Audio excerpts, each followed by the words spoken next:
So tonight I am going to talk about the goddess Babylon and the Scarlet Woman.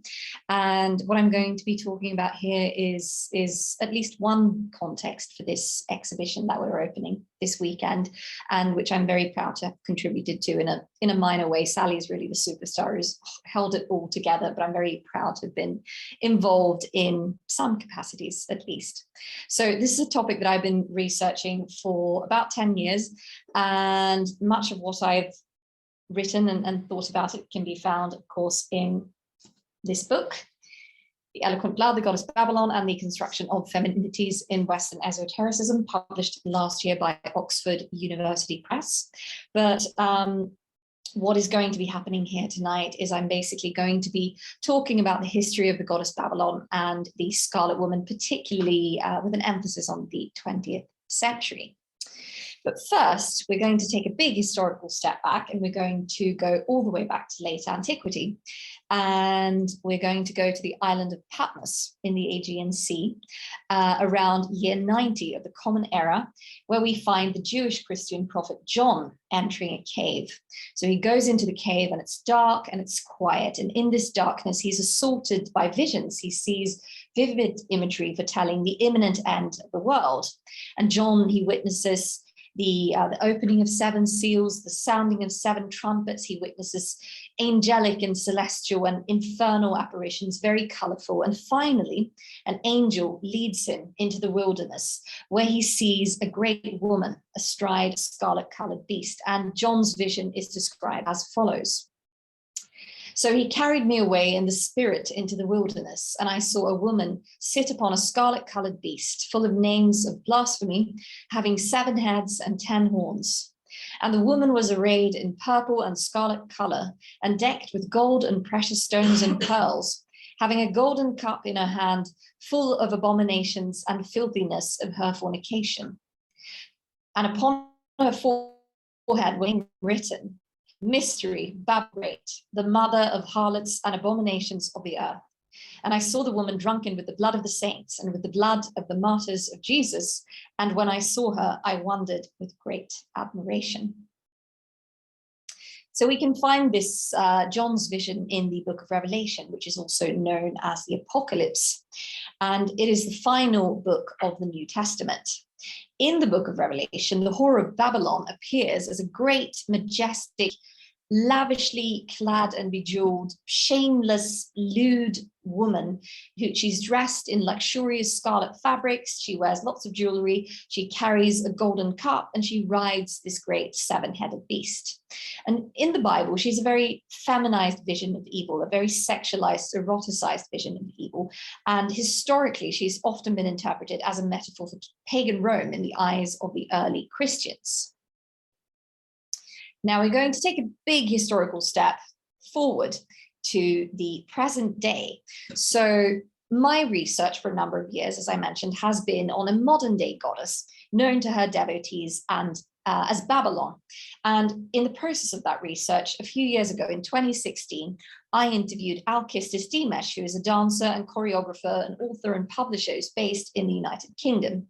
Alcestis and her partner Peter Gray run the esoteric publishing house Scarlet Imprint, which was established in 2007, coincident with the publication of Peter Gray's book, The Red Goddess, which is his personal, very passionate, very devotional exploration of the goddess Babylon. And when I spoke to Alcestis, she talked about she talked about Babylon, but she also talked about other topics. So one of the things that she spoke about was her feelings about feminism and how she felt confined by what she sees as the mainstream of feminism, which she feels has a tendency to impose limits on sexual expression and desire, which are not very conducive if one wants to articulate a personal vision of one's own sexual desires and sexual fantasies.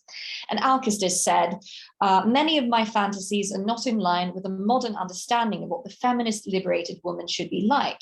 So I find feminism too ideological. I want no ideology. I want to just go straight to the sex and to see what happens.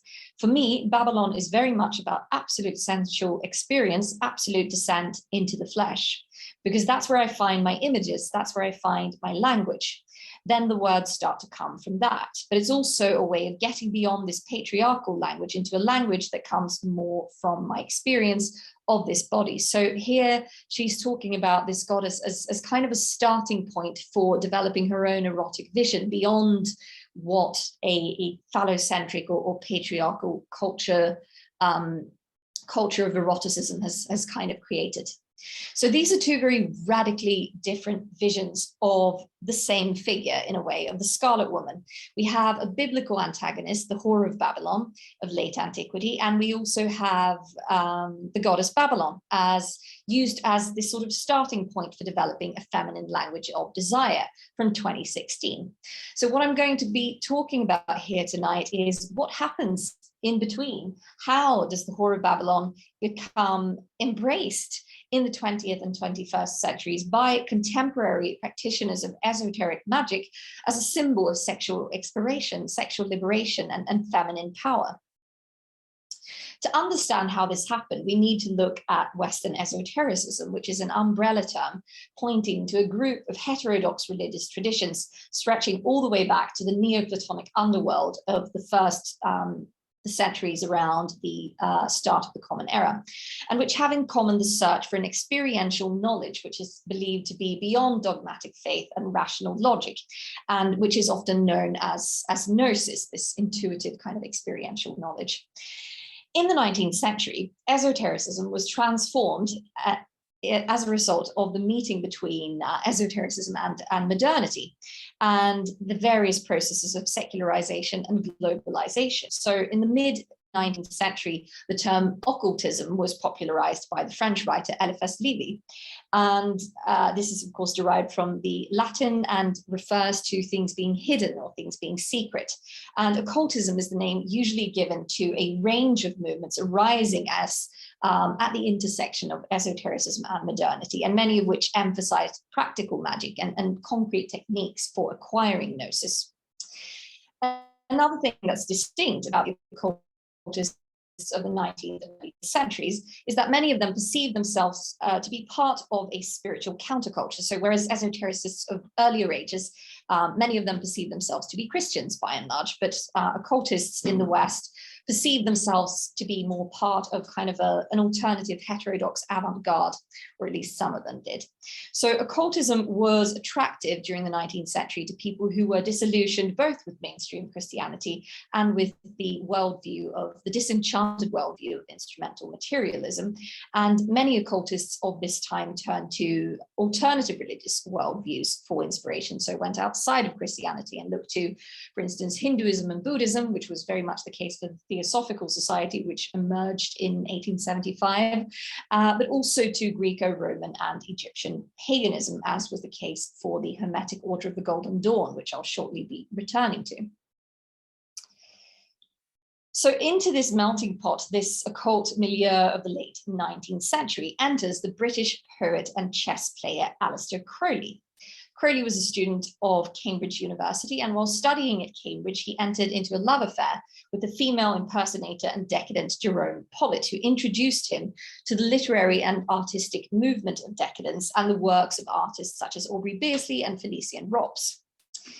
At the time, a very common motif or a common theme in the works of decadent and symbolist writers and artists was the dangerous temptress, the dangerous seductress who threatens the sanity of God-fearing men and lures them away from their rationality and their sanity, otherwise known as the femme fatale, who appears as, for instance, Salome in the art of Gustave Moreau and the writings of Gustave Flaubert, and in the drama of Oscar Wilde, which was, of course, illustrated by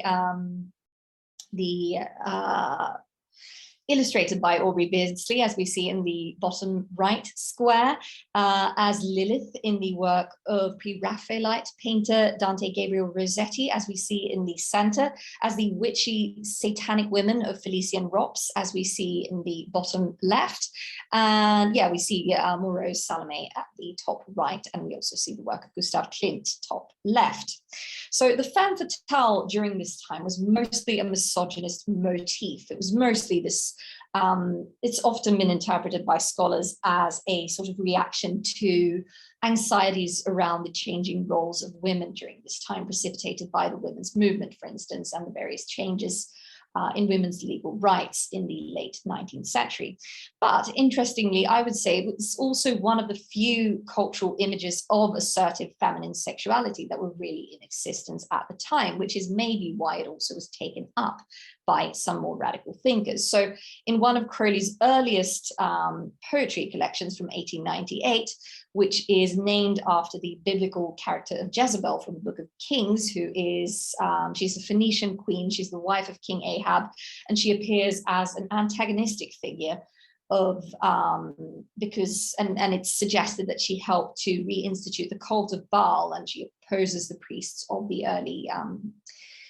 early Hebrew faith. And Crowley, as was characteristic of him, as we shall soon see, he sort of reworks this narrative, and he presents Jezebel, he does present her as a femme fatale, as this sinister temptress figure who seduces the narrator of the poem, who is a holy man who is having doubts about his calling, we could say. And Jezebel seduces him and she lures him away from his righteous path. But Crowley also suggests the possibility that this could be a good thing. He hints at the possibility of spiritual transcendence through carnal transgression. So the poem culminates in the holy man who's now fallen completely. Him and Jezebel are united erotically beyond death, and they both die, basically. So in 1898, Crowley was initiated into the Hermetic Order of the Golden Dawn, which was one of the most important occult fraternities of the time, and which was focused on the teaching of ceremonial magic, Rosicrucian teachings, Kabbalistic teachings, and Hermetic philosophy. Crowley rose very quickly through the degrees, but his relationship with the order was short-lived. His ties with the Hermetic Order of the Golden Dawn were severed in 1900. And after leaving the Golden Dawn, Crowley eventually came to form his own magical system, which combined ritual in the style of the Golden Dawn with yogic techniques that he learned while traveling in Asia. So he was one of the many occultists of this time who looked to the East, looked to India for spiritual inspiration and terminology. But Crowley went one step further than many of his contemporaries in his rejection of Christianity. So Aleister Crowley grew up in a movement known as the Plymouth Brethren, which is a millenarian Christian sect, which is very conservative and which takes the book of Revelation very seriously and very literally as a prophecy for the end of days. And Crowley grew up reading this text. He knew it intimately, but he sided instead with the opponents within the book of Revelation, with the antagonistic figures of the Whore of Babylon and the great beast that she rides on. So he writes in his autobiography, or his autohagiography, as he called it, the Confessions of Aleister Crowley, that, quote, he's talking about himself here in the third person, that the Christianity in his home was entirely pleasant to him, and yet his sympathies were with the opponents of heaven. The elders and the harps seemed tame. He preferred the dragon, the false prophet, and the beast and the Scarlet Woman as being more exciting. In particular, he liked to identify himself with the beast, whose number is the number of a man, 666. So Crowley, from a young age, of course, began referring to himself as the great beast, 666. In spring of 1904, we have Aleister Crowley on honeymoon in Cairo, Egypt, with his first wife, Rose Kelly. On March 16th, Crowley was performing an invocation because he was trying to impress his young bride, but he was surprised because Rose went into a trance and started repeating the words, "They're waiting for you." Rose later added that the one waiting for Crowley was the Egyptian god Horus, and that Crowley ought to perform a ritual to invoke him. And Crowley was a bit skeptical. He didn't really think much of this. So he brought Rose to the Bulak Museum in Cairo in order to test her. So he asked her to point out Horus for him, and he didn't think that she'd be able to do this. And he was quite smug when she led him past lots of well-known images of Horus, and finally arrived in front of a funerary tablet from the late 25th or early 26th dynasty, and which shows an image of the god Horus, and we can see it here on the right. Horus is sitting on his throne, and this tablet had the item number 666.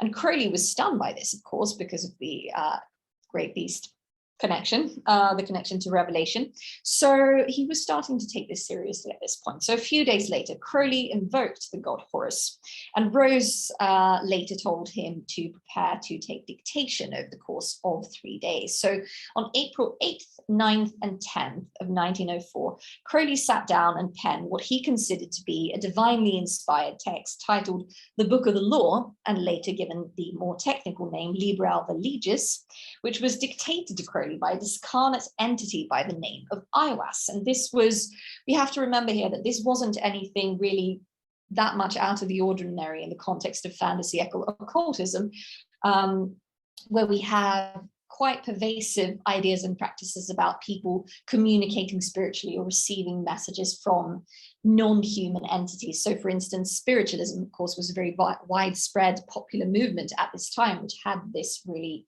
at its core, but also within more formalized occult orders such as the Theosophical Society or the Golden Dawn, communication with ascended masters or sort of spiritually enlightened higher beings was a thing that people did claim to be able to do, and used kind of as a source of authority a lot of the time.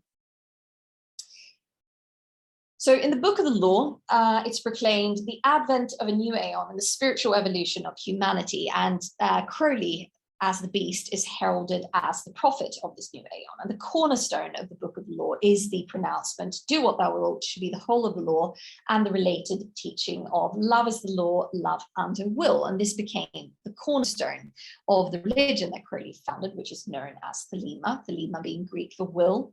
And the Book of the Law, so it mentions the character of the beast, and in 2 instances, it also mentions another character known from the Book of Revelation, namely the Scarlet Woman. So in the first chapter, it's divided into 3 chapters, it says, now ye shall know that the chosen priest and apostle of infinite space is the prince priest, the beast. And in a woman called the Scarlet Woman is all power given. They shall gather my children into their fold, they shall bring the glory of the stars into the hearts of men. And then in the 3rd chapter of the same text, there is a more lengthy exposition of the role of the Scarlet Woman. And it says, among other things, let her raise herself in pride, let her follow me in my way, let her work the work of wickedness, let her kill her heart, let her be loud and adulterous, let her be covered with jewels and rich garments, and let her be shameless before all men. So it's interesting because the language of the Book of the Law, of course, has these very clear parallels to the Book of Revelation in the characters of the Scarlet Woman and the Beast, and many, many other things as well. There's lots of parallels in the language and verbal imagery used, but that's another lecture. And there are also parallels to kind of late 19th, early 20th century depictions of the femme fatale, or of kind of these very overly eroticized, threatening feminine characters. But the difference here is that the Scarlet Woman is very clearly a positive figure. She appears as the sort of feminine counterpart of the great beast, and she's his concubine, but she's also to aid him in bringing about the new age, the new aeon. So at first, Crowley took the Scarlet Woman in the Book of the Law to be his wife, Rose, who played a key role in the reception of this text. But as their marriage came to disintegrate around the year 1909, Crowley gradually came to see the Scarlet Woman as a transferable office that he came to bestow upon various women over the years, and on some of his most important female lovers and magical partners, among them the cosmetics entrepreneur Mary Dempsey, alias Mary Diesti, who was a close friend of the dancer Isadora Duncan, the journalist, poet, and model Jean Foster, and the suffragette and pharmacy PhD Roddy Minor, and later by the school teacher and the music teacher Leah Hersick, whom I shall get back to in a little while. So Crowley used the term Scarlet Woman to represent a sort of ideal womanhood for the new aeon, an ideal thelemic womanhood. And that wasn't coincidental that he did this. And in the late 19th century, in the Victorian period, the term Scarlet Woman was most commonly used as a negative euphemism for a prostitute or a woman who had loose sexual morals. But this was a reflection of Crowley's own, firstly, his own attitude to Christianity, his own aversion to Christianity, and secondly, his rejection of what he considered to be Christian or Victorian sexual morals. So Crowley believed in sexual freedom for all, regardless of gender. And so the Scarlet Woman appears kind of in the Book of the Law as a feminine ideal that's very radically at odds with Victorian and Edwardian notions of what women should be, which was largely modest and sort of limited to domesticity, at least if we're talking about women of the middle and upper classes. But the Scarlet Woman, of course, wasn't only a social ideal for Crowley. A few years after receiving the Book of the Law, he would begin viewing her as an earthly avatar for a goddess, namely the goddess Babylon. In 1909, Crowley was wandering through the Algerian desert with his then lover and disciple, the poet Victor B. Neuburg, and they were exploring the so-called Enochian magical system of the Elizabethan mage John Dee and his associate Edward Kelly. John Dee was the astronomer to Queen Elizabeth I. And more specifically, Crowley and Neuburg were investigating a series of otherworldly realms known as ethers. So this meant that Crowley would recite a key or call in the angelic language that Dee and Kelly had recorded in the 16th century, after which he gazed into a shiny topaz stone with a polished reflective surface and described what he saw and the voices that came to him to Neuburg, who acted as scribe. So over the course of a month, Crowley and Neuburg marched through the desert while scrying roughly 1 ether per day. And the visions that Crowley saw and the voices that he heard, he dictated to Neuburg.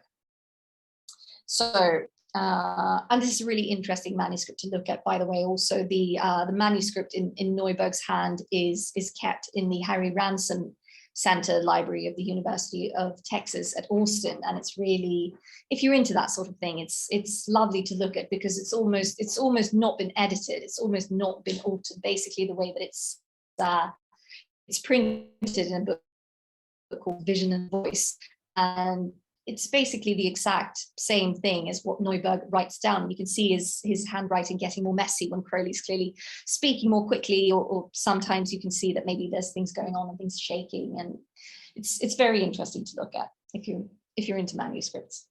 So one night, Crowley had a vision of a great woman astride a beast, and he heard a voice speaking to him. So this is from the original manuscript, of course, of the 12th ether, which is where Crowley has this vision of this great divine woman. And this voice that speaks to him says, "Let him look upon the cup whose blood is mingled therein. For the wine of the cup is the blood of the saints. Glory unto the Scarlet Woman, Babylon, the mother of abominations, that rideth on the beast. For she hath spilt their blood in every corner of the earth, and lo, she hath mingled it in the cup of her whoredom." And in Crowley's interpretation, this is the goddess Babylon. And she, to Crowley, represents an attitude of passionate union with all of existence. So we have, the name is still the same as in the Bible, basically, with a slight alteration that I'll shortly get back to. But for Crowley, this wasn't just an abstract idea. This was also a particular stage in his magical system of initiation, where the adept, Crowley believed, had to utterly annihilate the self, annihilate and destroy the ego. And this is known as the crossing of the abyss, which is a desolate void of illusion and delusion, which separates the manifest world from its divine source. And any Kabbalists here tonight will might recognize the idea, of course, that on the tree of life, the abyss is located below the 3 supernal Sephiroth, Kether, Chokmah, and Binah, and separating them from the lower 7. So the crossing of the abyss in Crowley's system of magic can be understood as a form of mystical death and rebirth. So by surrendering completely, becoming utterly receptive to all of existence, one's blood, Crowley believed, would be drained into Babylon's golden cup, allowing one to be reborn on the other side without ego as a perfect vessel for divine will in the city of the pyramids. And this can be kind of correlated with, I mean, there are similar concepts in Buddhism, of course, with the mundane ego being obliterated in order to attain enlightenment. Crowley's own ceremonial crossing of the abyss in Algeria in 1909 was precipitated by a ritual of self-sacrifice in which he and Neuberg had anal sex within a stone circle, with Crowley acting as the receptive party. And Crowley conceptualized this as kind of him offering himself up and destroying his mundane personality and thereby being able to enter into the city of the pyramids. And tellingly, he also describes the crossing of the abyss in these very erotic terms. So he writes that this experience is one of, quote, ecstasy in which there is no trace of pain, like the giving up of the self to the beloved, end quote. And this is a very important thematic overlap in Crowley's writings on Babylon, with this kind of juxtaposition of death and sex, or eroticism and annihilation, and it's extremely significant, I think. So just to talk also briefly about this image that we can see here on the left, this is of course the most well-known image of the goddess Babylon, and it derives from the Thoth Tarot that Crowley co-created with the artist Frida Lady Harris in the 1940s. So Crowley, what he did was he replaced the traditional strength trump card of the tarot for a card that he called Lust. And the old school strength trump in most tarot decks, including the Rider-Waite deck, for instance, which is one of the most famous ones, usually shows some version of a woman or a kind of feminine figure who is clothed or robed and who is holding the mouth of a lion or closing the mouth of a lion. And here we see a new interpretation of that image. So in this image, of course, the woman is naked. She's not closing the mouth of the lion. She's riding this, this creature who's not really a lion, but is the seven-headed beast, of course, from the Book of Revelation. And she's ecstatic, she's drunken, and she's holding up a cup which contains the blood of the saints, the blood of the adepts who have sacrificed their egos, their individuality, in order to be reborn into the city of pyramids. And we can see these adepts who have sacrificed themselves as these kind of pale figures kneeling at the feet of the beast. So one more thing I want to bring your attention to here is changed the spelling of the name Babylon from the traditional B-A-B-Y to B-A-B-A-L-O-N. And the reason for this is largely it's connected to the gematria, which is a version of numerology derived from Jewish mysticism, which is based around the idea that numbers can be correlated with letters. And if you add up the letters in a name, then it translates to a number, and that number reveals various things about that name or that concept. So with Crowley's gematria translation of the name Babylon, the spelling that he changed it into translates to the number 156, which was the number of squares on the Enochian tablets that John Dee and Edward Kelly used, and also has a number of other significances. But the name Babylon also appears in Dee and Kelly's angelic language, where it means wickedness. And this image is from the original manuscript, again in Neuberg's hand, and in the red circle there is the first time that the Thelemic canonical spelling of Babylon is used, as far as I've been able to discover. So Crowley ascribed the title of the Scarlet Woman to a succession of women, all of whom were his romantic partners for some time, and many of them had mediumistic abilities. They were able to communicate with non-human entities. But several of them were also Crowley's partners in rituals of sexual magic. So Crowley's experiments with Neuburg in Algeria foreshadowed a realization that he would arrive at more fully a few years later, which was the idea that sexuality was the key to magical power. And this was also the position taken by the initiatory fraternity, the Ordo Templi Orientis, or the OTO, which was founded around 1912 by the German socialist, theosophist, and singer Theodor Reuss, seen here on the right. So the OTO claimed to possess the key uniting all Masonic and Hermetic systems, which it claimed to be sexual magic, and which was taught in the order's higher degrees. So high degree initiates of the OTO were taught how to use sexual techniques of various kinds for magical purposes. And Reuss made Crowley the British head of OTO in 1912. Crowley eventually went on after Reuss's death in the 1920s to become the international head of OTO, and he also gradually reshaped it in accordance with his own magical teachings and the teachings of Thelema. So the present day OTO, of course, which has about 4,000 members globally, is a Thelemic order, is very strongly shaped by Crowley's contributions.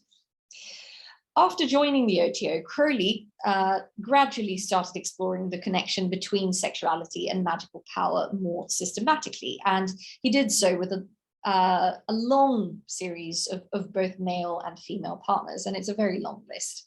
And he came to believe that sexual magic was a more efficacious way of harnessing magical power than the more ceremonial style of the Golden Dawn and similar systems. And from this point on, from Crowley's beginning experimentation with sexual magic in around the year 1914, most of the women that Crowley would dub as Scarlet Women were also his partners in rituals of sexual magic.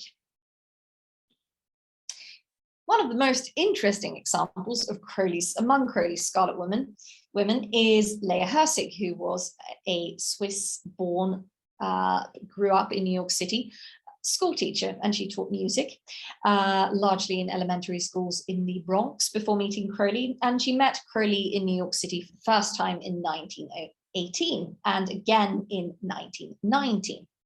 And they fell in love, or they started a love affair anyway. And by October of that year, she was pregnant with Crowley's daughter, and she quit her job in New York City and she left the United States, and she brought her 2-year-old son, Hans, or Hansi, unknown fatherhood, across the Atlantic, where she would meet up with Crowley in Europe. And in 1920, Crowley and Leah co-founded a magical commune that they called the Abbey of Thelema at Cefalù on the northeast coast of Sicily, as a utopian commune where many of Crowley's most important, most ardent students would reside periodically over the following years. During the summer of 1920, Crowley appointed Leah his Scarlet Woman, and he swore a vow of holy obedience to her, and he also wrote a poem to her, the notorious poem Leah Sublime, which I'm not going to cite here today, but which has a stance of it painted on the walls of the Abbey of Thelema. And together, Crowley and Leah embarked upon a series of increasingly transgressive sexual experiments, which involved sadomasochism, gender bending, and some pretty heavy drug use. So, of course, here on the left, we see Leah in front of a painting that Crowley did of her in the spring of 1919, when they first became lovers. And it's called The Dead Soul. And it shows a very emaciated, sort of creepy looking Leah. And in the middle here, we see one of her magical diaries that she kept during her years in the Thelemic movement. We also see in the top right a slightly burnt letter of hers, which she signed with her magical name, Alos Real. And in the bottom right picture is from her passport application from when she applied for a passport to go to Europe to meet up with Crowley. And we see a picture of her son Hans as a toddler here also. So over the next few years, in the early 1920s, Leah became one of Crowley's most important disciples and magical collaborators.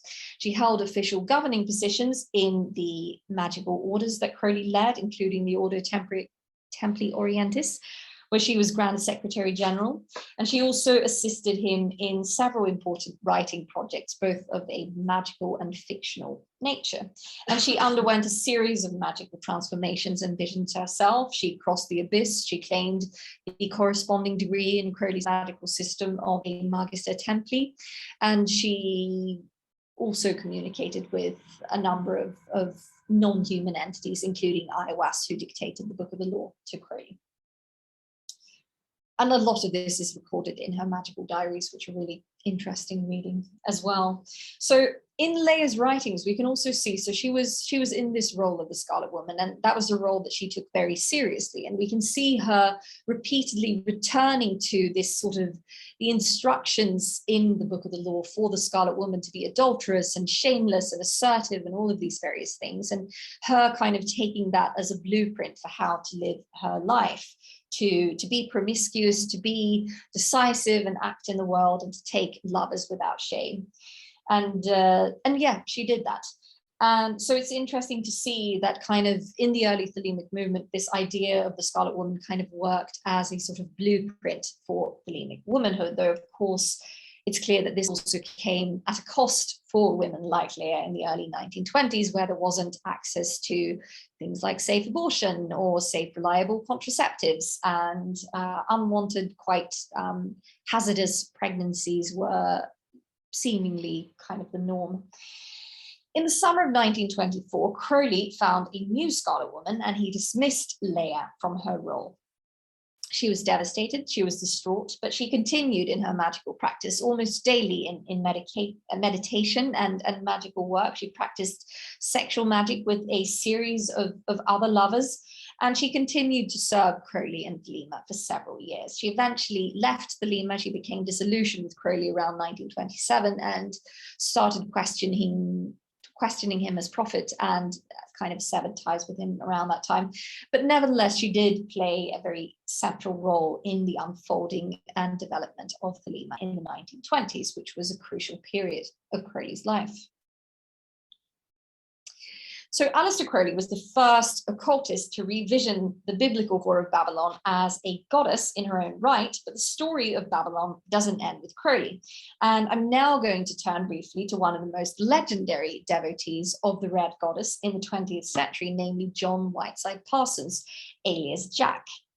Jack was born in Pasadena in 1914. He grew up as an only child. He was a bit spoilt. He was quite bookish. He loved science fiction and epic and mythological tales. And from a young age, he began experimenting with primitive rockets. This was, of course, before rocket science was really a recognized science. And Parsons and his associates, when he grew into young adulthood, eventually established the Jet Propulsion Laboratory that was integral to the American space program, and his experiments, the technology that he contributed to developing, was central to the development of the solid rocket fuel technology that enabled the moon landing. And for that reason, he has a crater named for him on the dark side of the moon. That's a whole other lecture as well. So in 1941, Parsons was initiated in the Agape Lodge, Ordo Templi Orientis, with his first wife, Helen. 2 years later, he was promoted to lodge master, and using his earnings, he purchased a house in the affluent LA suburb of Pasadena, where he'd grown up, and where the leading lodge members were assigned rooms and moved in, and had a very good time, seemingly partying, lots of kind of polyamory going on and partner swapping and just general fun. And one of the other residents in the Agape Lodge house in Pasadena was Helen, Parsons's wife. Helen's younger sister, Sarah, also known as Betty, with whom Parsons had begun a love affair. And this affair was complicated by the arrival of Lafayette Ron Hubbard, a prolific sci-fi author and the more known as the future founder of Dianetics and Scientology, who was very charismatic, who charmed Parsons, became his close friend, but also charmed Betty. And Betty transferred her affections to Hubbard. And Parsons tried to deal with this very maturely, but it does seem that he was quite upset So he launched himself into new magical experiments. Parsons had been interested in the goddess Babylon for several years. He was bored with the meticulous magical curriculum that Crowley had designed, and he decided to go into more experimental magic. So in late autumn of 1945, he began trying to conjure a female elemental spirit, the incarnation of one of the elements, and who he thought would be his new partner in rituals of sexual magic. And quite quickly, he brought Hubbard into this because he felt that Hubbard possessed particular magical and spiritual sensitivity. So on January 18 of 1946, Parsons' wishes were seemingly answered in the arrival of 24-year-old Marjorie Cameron, an illustrator and former cartographer for the US Navy, on the doorstep of the Agape Lodge. She had red hair, flaming red hair. She was tall and striking and beautiful, and very charismatic also. And she and Parsons were instantly drawn to each other, and he thought, this is my elemental. And they spent the next few weeks together in bed. On February 28th, Parsons ventured into the Mojave Desert alone, where he heard a voice speaking to him and announcing itself as Babylon. And in this text, Babylon speaks and says that so Babylon dictates a text to Parsons, which is known as the Liber 49, where she says, I'm about to take flesh, I'm about to arrive on Earth, in human form, and where Babylon hints that she's going to be leading a violent revolution of love and Dionysian freedom and liberate all of humanity. And that Parsons shall be her priest, that he shall prepare for her manifestation. And so over the following days, Parsons and Hubbard do further ritual magic, and Parsons eventually decides that these rituals are a success and Babylon is now kind of lying in wait, and she is going to manifest on the earth in the near future. Shortly after this, things kind of went sour for Parsons for a while. His relationship with Hubbard disintegrated. Hubbard skipped town with a sizable portion of Parsons' life savings and with Betty, his girlfriend. And Parsons left the OTO and tendered his resignation to Crowley, but he married Cameron later that year. And Parsons and Cameron had a bit of a tempestuous relationship. It was on and off. Cameron periodically lived abroad in Mexico, in San Miguel de Allende in northern Mexico, which was a kind of artistic bohemian haven at the time. But Parsons would continue in various ways over time with his magical experiments and his kind of theorization about the goddess Babylon, whom he came to understand as a very active force in the world. And he came to think that she would function as a sort of revolutionary female warrior or sort of messianic figure and a champion of sexual liberation and of women's freedom. So in the essay, Freedom is a Two-Edged Sword, from the late 1940s, Parsons describes Babylon as follows, quote, somewhere in the world today, there is a woman for whom the sword is forged. Somewhere there is one who has heard the trumpets of the new age and who will respond. She will respond, this new woman, to the high clamor of those star trumpets. She will come as a perilous flame and a devious song, a voice in the judgment halls, a banner before armies. She will come girt with the sword of freedom, and before her, kings and priests will tremble and cities and empires will fall, and she will be called Babylon, the Scarlet Woman. And of course, there's sort of homage to this work by Parsons in the current exhibition that we're showing in Bint al-Shalabiya's audiovisual installation, which we're very proud to be showing, for the women girt with the sword, which features a nod to this text, also with accompanying illustrations by Cameron, Parsons' wife and magical collaborator. And so Parsons, as we can see here, he uses the terms Babylon and the Scarlet Woman kind of interchangeably to refer to this goddess that he believed would take flesh and manifest upon the earth. So here we see this change from Crowley's idea about the Scarlet Woman as a person who, as one person, as a kind of historical character who would fulfill a particular role in Crowley's initiation, to someone who is kind of a leader figure in her own right.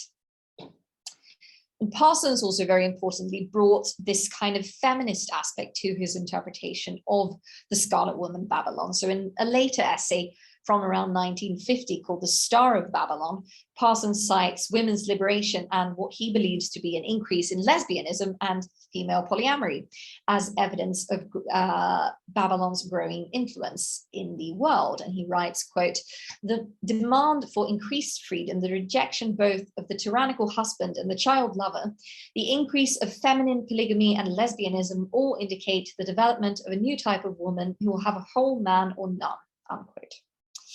This image on the right is from Parsons and Cameron's wedding photo. I think it's really rather lovely as well. So when Cameron first met Parsons, she was quite indifferent towards his occult ideas. She found them a bit silly. But over the years, her interest in magic would grow. And as I've said, she and Parsons, they had a bit of an on and off relationship, but she started becoming interested in these things. And Parsons came to believe that she had a crucial role to play in the unfolding destiny of humanity. And he began tutoring her in magic and mythology through lengthy letters that he sent to her when she was dwelling abroad. And he also tried to encourage her to go and visit Aleister Crowley in England, but unfortunately Crowley died before that was possible. In 1952, Cameron and Parsons were once again living together in Pasadena and were planning a move to Mexico. However, on the day of their departure, Parsons dropped a vial of highly explosive fulminate of mercury while performing some last-minute experiments in his home laboratory, and the resulting explosion ripped through the house, injuring Parsons mortally, and he died a few hours later in hospital. After Parsons' death, Cameron delved deeper into magic, and she tried to explore the significance of the Babylon working that she had assisted in with Parsons and Hubbard, and she tried to understand whether she herself was the Scarlet Woman or the avatar of Babylon that Jack had foretold. For a time, she lived alone in the desert of California, and she experimented with psychedelics. She was experiencing very dramatic magical visions, and she also corresponded with Crowley's close friend and student Jane Wolfe, who acted as Cameron's magical teacher. And she also became kind of an iconic figure in the LA artistic avant-garde. In 1954, Cameron starred among Anais Nin, among other people, as the Scarlet Woman in filmmaker Kenneth Anger's very thelemic inauguration of the Pleasure Dome. An image from that film you can see here. And she also orchestrated sex magical experiments aimed at engineering a new human race, where she paired white women with men of color. And she also appears to have attempted to undergo the crossing of the abyss ordeal for herself. And she produced a series of illustrated magical writings of her own. And her very beautiful, very surreal, interesting art and her own dramatic persona, she became sort of an icon in this world at this time. And very fortunately, her art has continued to grow and gain recognition in recent years. And we're going to be hearing more about Cameron tomorrow during the roundtable session at 2 o'clock, when Margaret Haynes will be tuning in. She's a board member of the Cameron Parsons Foundation that works with preserving and promoting Cameron's and Jack's artistic and literary legacies. And she's an expert on Cameron. She's writing a narrative biography on Cameron as well. So that should be really interesting. So if you're interested in Cameron, tune in for that tomorrow. Moving along, we're going to cross back to the UK and shift our attention to another key person in the 20th century history of Babylon and the Scarlet Woman, namely the British occultist Kenneth Brandt, who was a student of Crowley's, an initiate of Crowley's OTO, and briefly, towards the end of Crowley's life, also his personal secretary. So Brandt's worldview was strongly shaped by Crowley's Thelema, but he was also a student of the Indian non-dual philosophy of Advaita Vedanta, as well as of Tantra, and especially what Brandt referred to as the Varma Marg, or the left-hand path of Tantra. So Brandt was also inspired by the amateur Egyptologist Gerald Massey, and inspired by Massey, he espoused the idea of an ancient primordial tradition, what he called the Typhonian or Draconian tradition, which Brandt claimed had arisen in Central Africa in prehistoric times had blossomed in Egypt and centered on the veneration of a great star goddess called Typhon. And Brandt believed that this cult was focused on the worship of the female sexual organs, and he viewed Tantra as a continuation of this very ancient Typhonian tradition, and he saw Crowley's Thelema as a Western parallel to Tantra. But Brandt took issue also with Crowley's understanding of sexual magic. He felt that Crowley had fundamentally underestimated the role of the female sex magical practitioner. So Brandt very strongly emphasized the role of the priestess, and he saw this as being characteristic of the Varma of Tantra, being this use of highly trained sex magical priestesses who were able to produce magically charged genital secretions, which were very, very important in Brandt's idea of sexual magic. And he writes about what he calls the kalas, which are these magical charged female genital secretions. And according to Brandt, the Scarlet Woman can be defined as follows. Babylon, the Scarlet Woman, is the earthly avatar or priestess of the stars, of those kalas which inform the sexual emanations of the magically trained woman. Any properly trained woman may become oracular in the sense which applies to the Scarlet Woman. So Brandt uses the terms Babylon and Scarlet Woman interchangeably for the most part. So partly to describe this trained sexual priestess, but also the divine feminine force which she incarnates, and which Brandt also refers to variously by the names of Kali, the Hindu goddess Kali, and the name Typhon. So Brandt describes the Scarlet Woman as a kind of gateway to this primordial divine feminine energy, which he saw as being linked to the night side of the tree of life, the shadow side of the tree of life, or the formless void preceding manifest creation. And he writes, Scarlet Woman, the skilled female sex magician, has this unique capacity to bring forth unearthly entities into manifestation. So for Brandt, the Scarlet Woman was very clearly linked to sexual magic, but not just any kind of sexual magic, but specifically this idea that the woman magician must have particular training and skill, which Crowley took a different view. He saw the male sex magician as being more important, as contributing kind of the guiding, directing will to any sex magical operation. So Crowley believed that a trained male sex magician could quite easily make do without a trained female partner. He could use a sex worker or someone who was completely unaware of what was going on. And Brandt kind of took the opposite position and said that a trained woman magician can make do without a trained male partner, but you can't really do it without a trained woman. So I think that's interesting. And he also has this idea that the Scarlet Woman, that role can be claimed by any woman possessing the requisite skill and training, which is kind of prefaces a lot of views that we see today, where the Scarlet Woman among contemporary magical practitioners is less sort of one particular historical character than kind of, she's more often seen as a role that can be taken on by any woman or any person even. So today we have gone through the Scarlet Woman's history in the 20th century and focusing on a handful of key figures in her unfolding and development. Between the years of 2014 and 2016, as I mentioned briefly, I spent some time doing field work and interviewing members of the present day magical community. Many of them were members of Ordo Templi Orientis, or OTO, and others were independent followers of Crowley's religion, Thelema, but also other related occult traditions, and people who put the ideas of writers like Crowley and Parsons and Cameron and Brandt to concrete use in their own spiritual practice. And I found that many of the central ideas in Crowley's writings about the Scarlet Woman and about Babylon are still very much kind of in circulation today. So, but with the important difference that many of the people that I've spoken to see the role of Scarlet Woman as one that any woman occultist can aspire to. And again, many also believe that this role isn't necessarily limited to women at all, but that it has to do with an attitude of undifferentiated egolessness or erotic, passionate engagement with life that is open to all genders and is also a necessary initiatory stage for people of all genders. And many of the contemporary magical practitioners that I've spoken to, they associate Babylon with the destruction of the ego.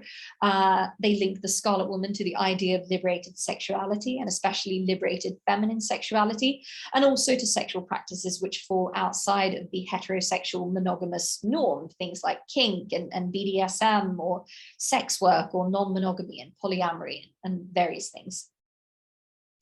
So in recent years, we've had an increased proliferation of alternative voices talking about the Scarlet Woman and the goddess Babylon in the occult community. So one of the works that I've talked about is The Red Goddess by Peter Gray from 2007, and Gray's collaborative work with his partner, the dancer and choreographer Alkis Dimesh.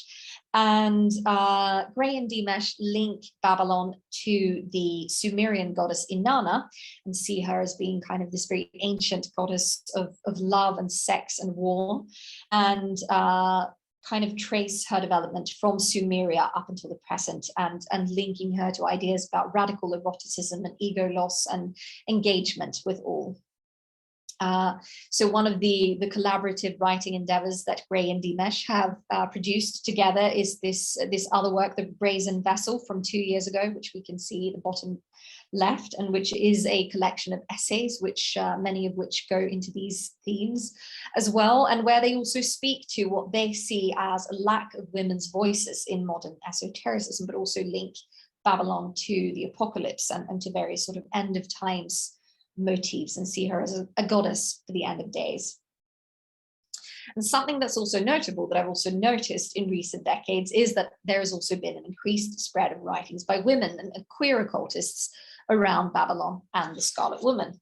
So one very important voice in this regard is the British occult writer and performance artist Amidali, who between 1990 and 2000 was engaged with what she called the Mother Destruction Project, which comprised musical recordings and performance art, where she explored the Babylon current and sexual trance states, altered states of consciousness, and concepts of the female subtle anatomy. And that was part of Amidali's ongoing endeavor for multiple decades of elaborating what she calls the body of Babylon. And she's been working with this in a number of artistic and performance-based projects since then. And I interviewed her in 2016, and we also had a conversation quite recently, which was hosted by the Royal Academy of the Arts in the Netherlands, and where we talked about Babylon and femininity and feminine embodiment in various ways. And one thing that Amidali stresses is that she feels that there is a lack of women's voices in not only in society, but also in esotericism and sexual magic, and that she wants to remedy this and to explore concepts of the feminine subtle anatomy and describe sex magical practice and altered states of consciousness from the viewpoint of feminine embodiment. And she draws on feminist theory in quite a lot in doing this as well. So one of the things that she said in our more recent conversation was, quote, "The work of feminist philosophers and writers such as Lucy Regari, Elizabeth Gross, Philippa Berry, Rosie Braidotti, they were articulating models of feminine agency that I could really relate to in context with the practice, that is her practice around Babylon, because I was experiencing Babylon as a form of feminine divinity that hasn't been fully explored, in which women are autonomous, self-determined magical agents." In recent years, there has also been an increased discussion of the relationship between sex, gender, and physical anatomy in various parts of the occult community and in the Thelemic community. And I've also encountered a number of people who explicitly discuss and interpret Scarlet Woman, Babylon, queer and trans aspects. And one example of this is from a book called Hermaphrodites by a very well-known trans occult and heathen writer called Raven Caldera, who among other things and other essays in that work includes a ritual where Babylon appears as kind of this very femme but trans femme character, and in kind of an erotic duality with the goat deity Baphomet, who's also personified in that ritual. But two of the people that I interviewed when I was doing my field work in 2015 was a couple. I'm calling them Steve and Ash. Those are not their real names. Steve is a cis male Ash is a non-binary genderqueer occultist. They're both practicing occultists. And they had, at the time when I met them, they had a very sort of long-term shared magical practice around Babylon and sacred kink and various related ideas. And one of the things that they discussed in our interview was Babylon as being kind of a challenge to gender stereotypes and normative heterosexuality, and being kind of a symbol that has the power to sacralize and give spiritual meaning to transgression of gendered and sexual stereotypes. So Steve starts out by saying, I think so much of what Babylon really is, in some ways, very conventionally female or feminine, but also so much transgressing what that means. Even in her aspect of riding the beast, taking that dominant position, refusing to be submissive, refusing to conform to the societal idea of how a woman should be. And she's a war goddess. She's a general of an army. She comes out with a sword, and she definitely takes that male role and just embraces it. And Steve's partner Ash continues and says, girt with a sword, which is also just quintessentially a symbolic icon of a phallus. She has a sword and a cup, right? That merging of masculinity and femininity that is so revered in both alchemy as well as a lot of Eastern traditions. She really has all of those aspects within her. And Steve concludes by saying it's hard to be gender essentialist about a goddess that is really all about fucking gender expectations, and they both laugh. So these are just some select quotes. They're just a few examples of what is really a much bigger picture. But what I'm trying to show here is in the last few decades, we just have a much greater range of voices and a much greater visibility, both of women and of queer occultists and trans occultists as well, increasingly as writers and ritual creators and producers of discourse in the occult community, as well as the increasing influence of kind of queer and feminist ideas in the contemporary magical milieu as well. And that this has changed the image of Babylon and changed the image of the Scarlet Woman in various ways. So today, we started out in late antiquity and the polemics against the whore of Babylon in the biblical book of Revelation. We skip forward to the early 20th century when the British poet, mountaineer, chess player, and occultist Aleister Crowley, a harsh critic of sexuality and a defender of sexual freedom for all, reversed these polemics and turned this idea, this negative biblical antagonist, on its head and celebrated the flamboyant, lewd, and assertive sexual woman as a feminine ideal for the new age. And in so doing, we've talked about how he inspired a number of occultists over the course of the 20th century, from the rocket scientist Jack Parsons and his partner, the artist Marjorie Cameron, to the British occultist and adherent of Tantra, Kenneth Brandt. And in recent years, we have seen a greater range of voices of various kinds that have upheld the Scarlet Woman and Babylon as symbols of a radical femininity, of radical forms of sexual exploration outside of the norm. One of the things that sparked my interest in this topic years ago now, when I started writing about this topic before I began my PhD, was how the idea of the Scarlet Woman appears almost as a sort of antithesis to the cult of the Virgin Mary. So whereas the cult of the Virgin Mary seems to suggest that that women should achieve dignity and value through chastity and modesty and motherhood and submission, the idea of Babylon and her human avatar, the Scarlet Woman, instead seems to suggest that feminine sexuality is sacred, and feminine, shameless, unabashed sexuality has spiritual and magical power and value. The idea of the Scarlet Woman can be seen in many different ways. It can be seen as a threat to society, as a feminist archetype, as a mystical ideal, or as a male projection and fantasy. And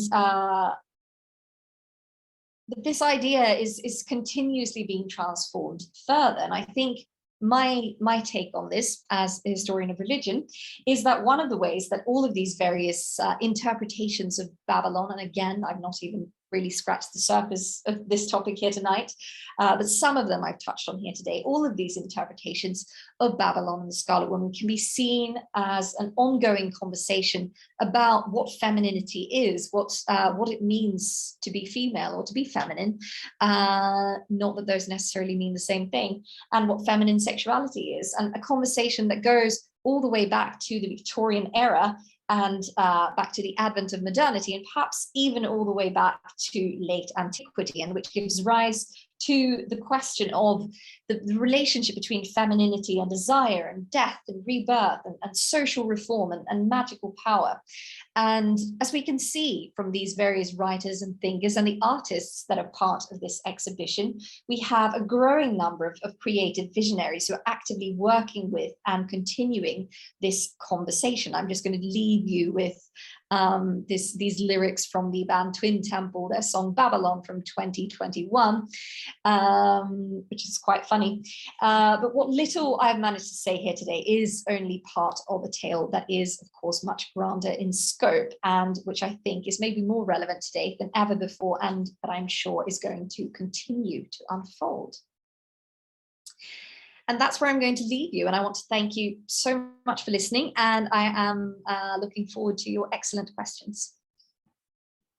Right, I'm going to come back in without too much reverb and just a big round of applause to.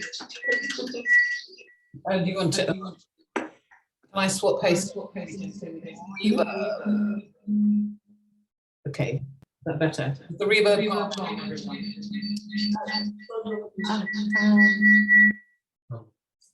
Yeah, if you mute, is that okay? Yep. And I think people can possibly, if I take my video on, you can see Manon behind me. There, I'm in the shadow, so that's fine. Thank you so much. I mean, there was a tour de force. I've been writing questions, writing thoughts down, but I'd really love to take questions. Do people have questions or comments or a response to Manon? Do raise your hand in the reactions button or speak. Any questions before I launch in? No. Probably because I look like a weird figure in the foreground, terrifying to everyone.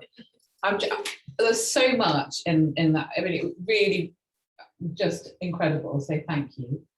I with Crowley, I really want to try and work out what his impact is, because his historical timing is so critical. He comes kind of just before two great wars, which affect feminine roles and feminine power so drastically. But yet his reach is so vast between sort of Western Europe and America. How great do you think his impact has been? I'll turn myself off. Mm-hmm.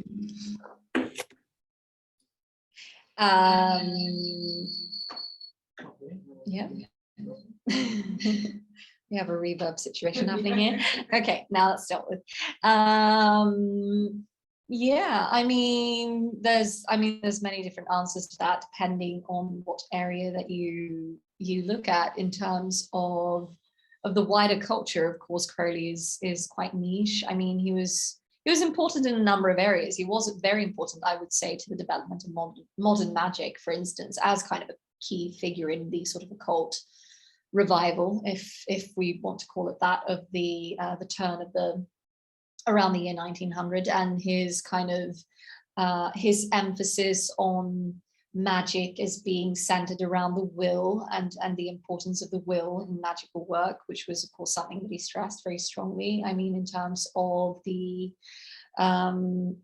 transmission of yoga to the West, he was very important in that as well, as one of the sort of early Westerners who was quite knowledgeable for his time about yoga and brought it to the West. I mean, of course, there's also the topic of Tantra and Crowley, which is a bit divisive, but Crowley himself was not particularly knowledgeable of Indian Tantra, not even really of the sources that would have been available to him.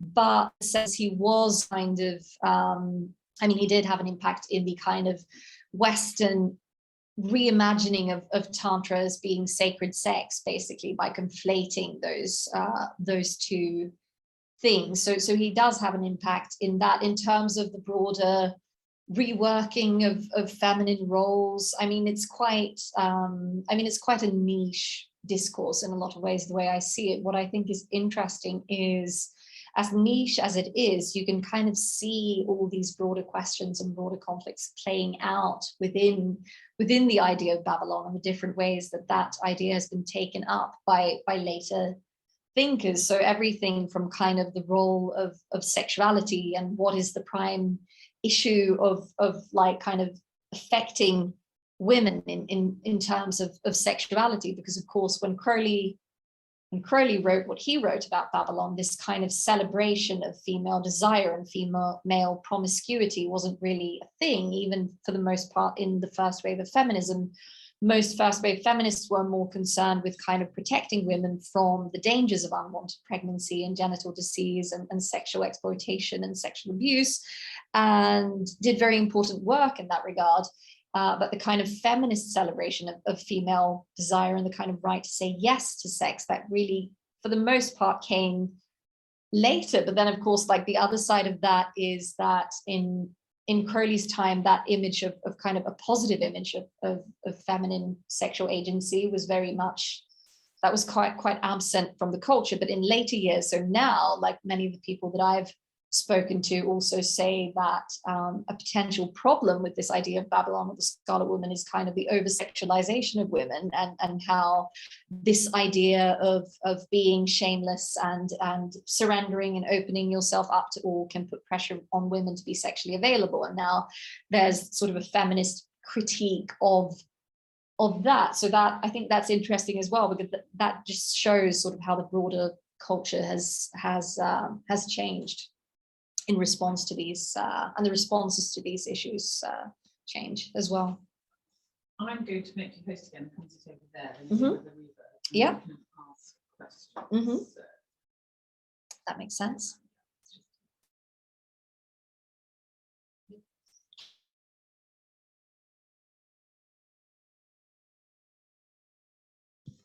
Okay, I'm host now. And yeah, okay. Absolutely. Now we're both visible, that's much better. Right, do we have any questions from the audience? Do we have? Do we have any questions from our audience here? Everyone's exhausted. I just think it's just such an amazingly broad. I mean, I have so many notes, and I think for me it's also interesting that at the time that Crowley is writing, the biblical narratives are so much more familiar. So for me, I'm not familiar with all the stories that he would have been so familiar with. So it seems much more different, so much more exotic is a very naff word to use, but it doesn't. So there's this progression that we feel is a leap, but actually you beautifully kind of demonstrated that progression. But then the influence, the fact that Parsons was so influenced, the fact that Crowley wrote to Parsons to say, wind your neck in, you're being too debauched, is quite something else. But then he was behind the rocket program, which put people on Mars. And also then the other thing is that so much of what I hear within the sort of notion and the demonization and the black magical side of the Scarlet Woman is often a perversion of Jewish magical traditions, and that comes through again and again. So even the notion of the left-hand path, traditionally the left-hand path, the left-hand pillar is the pillar of Bina and is the feminine path. So, and the same as you're saying about contraception and abortion, I'm sure that that's what the Korah were trained in, and what the old goddess traditions were. So it remains at all times in all forms about female autonomy over the reproduction of reproductive systems and sexuality. And then that can be the stereotypes altered and reinforced throughout the epochs, but there's always this archetype, which is very frightening, both to the male and the female. And then you have anima and animus, so we contain the male and the female within us. So it was a wonderful lecture. Thank you so much. Thank you. Yeah. Do we have any more? Yes, we do. And it's, for some reason, it's tiny, this chat window for some reason, but okay. Unmute so people can. I can read this one out, and then So from Leo Jacobi, if you were in charge of a camp to initiate young men and young women into their full humanity, i.e. empowered masculinity and empowered femininity, what have you found in your research that might contribute to the camp program? At what age would you recommend such a camp initiation, co-ed or separately for male and female? Okay, wow, that's a really interesting question. Well, I mean, my approach to this topic, at least, is very much as a scholar. So I don't really feel You're not setting up a camp no, this week. no, exactly. I'm not really. That's not really the business that I'm in, and that's not really what I'm qualified to do either. That's a really important question. Really, how would you train people to appreciate the feminine? Yeah. I don't know. Well, Leo, I know you're there, and I know you're a wonderful thinker and scholar as well. Mm. Are you there, Leo? Yes. Hi, Leo from the States. What were you thinking? What's driving your question?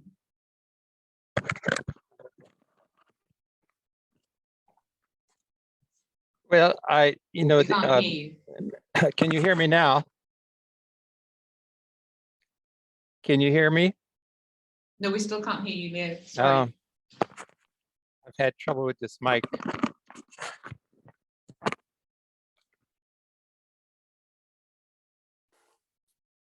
Hear me now? Are you there? Shall we come back to you? Yeah, come back. We'll come back to you. Okay. Mm-hmm. Yeah.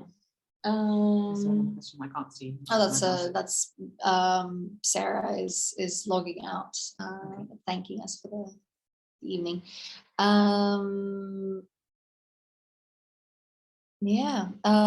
Cara, hello Sally and Manon, thank you for putting together this show and events. There's so much work around the color red. Have you ran into much work around the color purple? Thank you.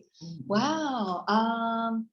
I don't know, nothing off the. I know there's a book, but it's in Swedish, but that's about the color pink. It's from an anthropologist, Fanny Ambjörnsson, who writes sort of the intellectual history of the color pink and how it goes from.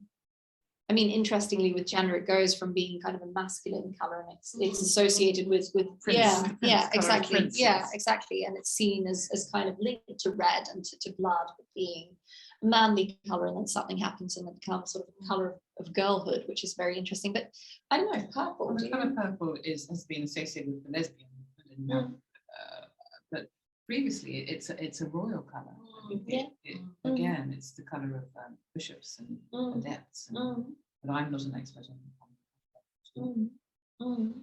Yeah, it's interesting with the color red as well. I think I would. I'd love to see a really solid kind of, I don't know, comparative study of that. Could be quite speculative, but still, I know Hugh B. Urban, who's a scholar of many different topics in the sphere of religions, but his main area of research is really Tantra in kind of the Indian context. And he talks about this kind of taxonomical chain of links between goddesses like Kali and blood and red and kind of destruction and female power and all of this being linked together in the color red somehow. He phrases it much better than I'm doing now, but it's really interesting. The mix of the red and the white. Yeah, and it really resonates with this kind of discourse around Babylon as well, with that color red having kind of similar connotations. And of course, you can't see this now, but we're sitting in this beautiful red shrine, these red walls of the gallery, which is just fantastic as well. Yota is raising her hand. Maybe I need to unmute. You can unmute yourself. Okay, good. Hi, yes. Can you hear me? But we can't hear you. No. Oh, hang on. Maybe. I think the others. Yes. Now we hear you. Can Okay. hear me. Yes. You can hear me. Okay. All right. I just wanted to say thank you for the lecture. It was great and very interesting, and really thank you to just that part at the end where you mentioned that some of the issues sometimes at the moment is to over sexualize the Scarlet Woman and kind of turn everything about her into the erotic, because I know for me, growing up, being born in the 70s and grown up kind of post 50s and 60s feminism, into growing up in the 80s, the 90s, the noughties, and so forth, and just seeing how the idea of woman and sex, female sexuality has kind of changed over those decades. It's, you know, when I hear some of the ideas around the Scarlet Woman, I can't but help, although I love it, at the same time, there's also a part of me that kind of reacts in a way that there's something about it that I'm just not quite comfortable with. And it is this side of it of kind of almost we can compartmentalize her into just the erotic. And you know, from your lecture, obviously, and from my own understanding of her, there's so much more to it than that.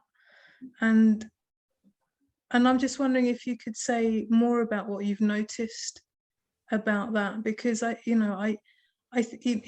for me, this idea of the kind of the Madonna whore complex almost that sits in society is still really there, and there's something important about integrating them rather than keeping them separate, which I worry with the way that things are heading for a certain kind of generation of women now, that you know, that we still separate sex from a certain kind of femininity. And yeah, I was just wondering if you could say something about.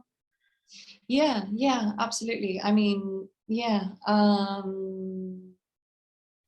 I'd very much agree with a lot of that, and a lot of many of the people that I've spoken to, kind of in the present day magical community, do kind of speak to that as well, and kind of say that that Babylon isn't just the sexual side of the feminine, really, but that it's supposed to kind of, I mean, she has this golden cup that everything goes into. She's a generatrix. She's a creatrix. I mean, and sex is the reproduction of the human species. And she's the mother of everything, in a way. That's what Crowley talks about in Crowley's Gnostic Mass, for instance, from 1913. Babylon appears in what's called the Gnostic Creed, and she's invoked as the mother of us all. So everything goes into that golden cup, or the grail, but everything also comes out of it. So from that point of view, really, a lot of people would say that she has all those different sides within her, and a lot of the women that I've interviewed as well, and particularly women who are slightly older, kind of speak to this tendency in our culture to separate, to take motherhood and separate it out from sexuality, or from this like harlot side of things, and the necessity of kind of integrating those sides and saying that yes, she can be a mother, but she can also be a lover, and we don't need to divide those things, but she can also be all these other various things. She can be the daughter, she can be the warrior, she can be the teacher, she can be the student, she can be the old woman, she can be the young woman. So kind of as this idea of like an integrated feminine figure, basically. So I like the last quote as well, where there's the reference to her being a male fantasy, and that still is perpetuated within lots of formats, and that has a feedback. Yeah, for sure, definitely. And it's absolutely something, and I mean that critique wasn't really there in Crowley's day, this sort of critical objection that kind of also this idea of Babylon, it can be, maybe potentially it can be sexually liberating, but it can also put this pressure to be constantly sexually available to everything, and that's kind of a critical that kind of critique is very much there today among the people that I've spoken to. So definitely see that other side of it. But of course, when you look at, that's something I haven't really gone into so much in my read, and so it's not really there in my book either. But if you look at, and that's why actually this exhibition is really great, I think, because it's a much greater range of Scarlet Women in the way that the Scarlet Woman is depicted in various shapes and forms and ages and sizes and colors and just body types and everything. Because if you look at a lot of artistic renditions of Babylon that have gone before, a lot of them are kind of tend to conform to a very specific, usually, not all of them, but usually they're quite slender, they've got large breasts, they're white, they're quite young, they're very sort of conventionally feminine and pretty. And perhaps as well as the notion of death as being one of her functions is also very vital. And has been overlooked. For sure. Perhaps Leo is there. Sex and death really as well, and that actually you can devour, because I think there's almost a fear of the female devouring in the spacious form here, and that's where the blending of the version of the one comes into it too. You know, where it's not actually. Sorry, we have questions from the audience. I don't know if you can hear. No, it's okay. okay. It's okay.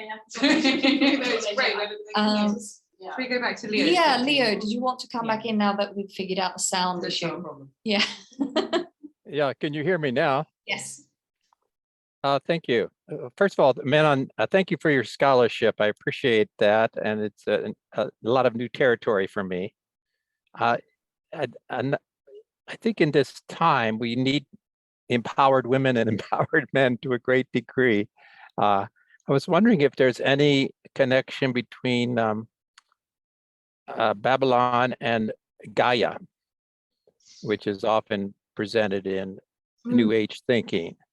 And just wondering in your research if you found any correlation there. It's not something that I've come across really in my research. In terms of the other goddess figures that the people that I've studied tend to associate Babylon with, it's generally Kali comes up a lot. Inanna and Ishtar come up a lot as well. Sometimes Lilith comes up. Aphrodite, Venus, other kind of goddesses of love and desire. I don't think I've come across anyone who connects her directly to Gaia, but of course, I mean, there could be an implicit, you could sort of maybe see that connection potentially in this idea of Babylon as kind of the personification of the earth that Crowley talks about in the Gnostic Mass. So, yeah. Interestingly, Stephen Pope, who will be one of our January speakers, considers St. John's, the vision of John's Scarlet Woman, to be the perversion of the Logos, which could then be, again, linked to a Gaia more holistic, but that she represents the Logos when she's rejected, or, yes, the perversion of the Logos. So that could then be linked to an overall, let's go again. You mentioned the Babylon tradition antithetical to the Mary cult. Have you found any efforts to synthesize those oppositional traditions? Yeah, for sure. I mean, one of the actually interesting, because Crowley kind of tends to portray them as opposites in some ways, and he mentions Babylon and Mary together and kind of casts Babylon as the good one and Mary is the bad one, because Mary is chaste and she's limited and she shuts herself up. But one of the, going back to the Gematria and Babylon being translated to the number 156, the number 156 in Crowley's interpretation of Gematria also translates to Mary. So he does also kind of suggest that, on some level, I don't know, maybe beyond the abyss, they're not divided. So yeah, absolutely, yes. Thank you. Let's see, we have also from Hazel in the chat.